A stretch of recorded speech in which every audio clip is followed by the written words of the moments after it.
ఈ రోజు ఈ వీడియోలో సంక్రాంతికి వస్తున్నాం అనే సినిమా గురించి మాట్లాడుకుందాం. వెంకటేష్, మీనాక్షి చౌదరి, ఐశ్వర్య రాజేష్ లీడ్స్ గా అనిల్ రావిపూడి డైరెక్షన్ లో వచ్చిన ఫ్యామిలీ కామెడీ ఎంటర్టైనర్ ఇది.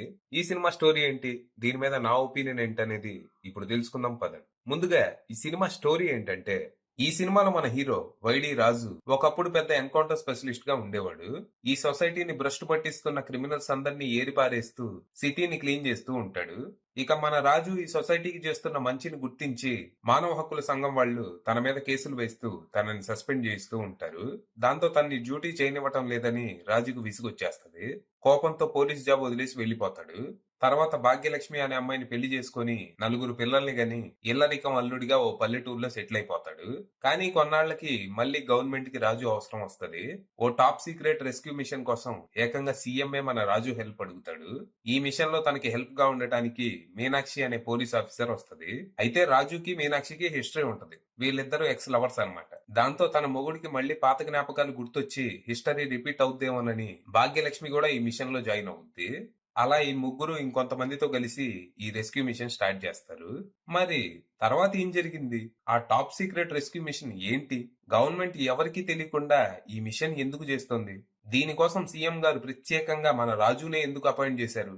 ఇంతకీ మీనాక్షికి రాజుకి ఎందుకు బ్రేకప్ అయింది? వీళ్ల మధ్య ఏం జరిగింది?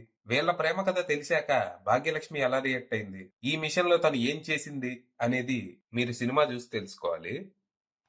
ఇక ఈ సినిమా పర్లేదు, టైం పాస్ కామెడీ అనిపించింది.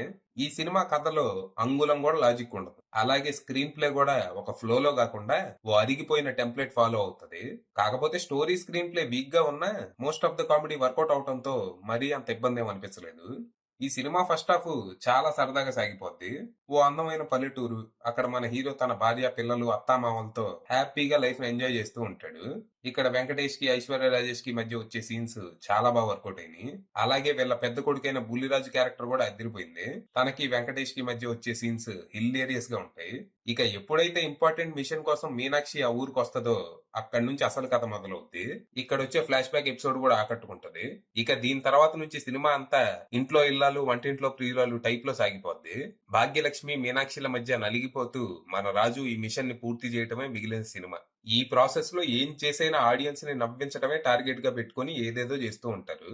At the same time 3-4 comedy ట్రాక్లు నడుస్తూ ఉంటాయి. కొన్ని బానే వర్కౌట్ అయ్యాయి గానీ ఇంకొన్ని మాత్రం చిరాకు తెప్పిస్తూ క్రింజ్ అనిపిస్తాయి.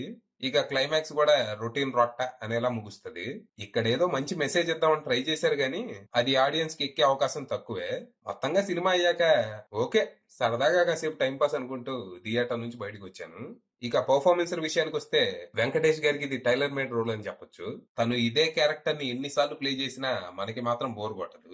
ఇక భాగ్యలక్ష్మిగా ఐశ్వర్య రాజేష్ కూడా చాలా బాగా చేసింది. ఇప్పటి వరకు తనని ఎక్కువగా ఏడుపు కొట్టు రోల్స్ లోనే చూశాను. తనను ఎలా చూడటం రిఫ్రెషింగ్ గా అనిపించింది. ఇక మీనుగా మీనాక్షి చౌదరి కూడా ఆకట్టుకుంది. కామెడీ కూడా బానే చేసింది. ఇక సినిమాలో మిగిలిన ఆర్టిస్టులంతా ఎవరి క్యారెక్టర్లు తగ్గట్టు వాళ్ళు బానే చేశారు. ఇక సినిమాటోగ్రఫీ, ప్రొడక్షన్ వాల్యూస్ డీసెంట్ ఉండగా భీమ్స్ అందించిన పాటలు అదిరిపోయాయి. అలాగే తను అందించిన బ్యాక్గ్రౌండ్ స్కోర్ కూడా బానే ఉంది. ఇక డైరెక్టర్ అనిల్ రావిపూడి విషయానికి వస్తే తన పనితనం ఓకే. ఇంతకు ముందుతో పోలిస్తే తన రైటింగ్ లో బాగా పదును తగ్గింది. ఇలాగే కొనసాగితే సీను వైట్ల అలాగే ఇంకో మోసలోకి వెళ్ళిపోయే ప్రమాదం ఉంది. ఫైనల్ గా చెప్పేది ఏంటంటే, మనం మన బ్రెయిన్ ని పూర్తిగా ఆఫ్ చేసేసి ఈ సినిమాకి వెళ్తే ఫుల్ గా ఎంజాయ్ చేసే అవకాశం ఉంది. అలా కాకుండా లాజిక్ కోసం వెతికితే తీవ్రంగా ఇబ్బంది పడే అవకాశం ఉంది. అది విషయం.